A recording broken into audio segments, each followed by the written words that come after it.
formula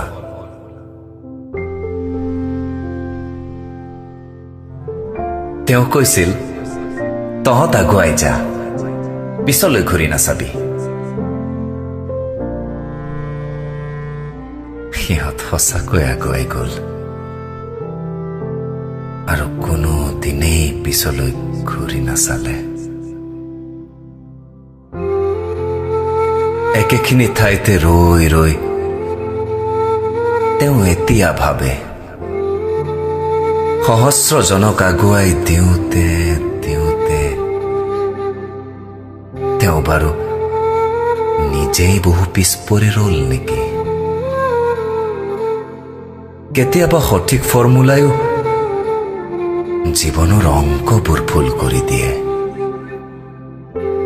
master বাবুই সকলোকে সকলো শিকালে অথচ নিজে নিশিকিলে ভোক নোহোৱা কৰি দিব পৰা ফৰ্মুলা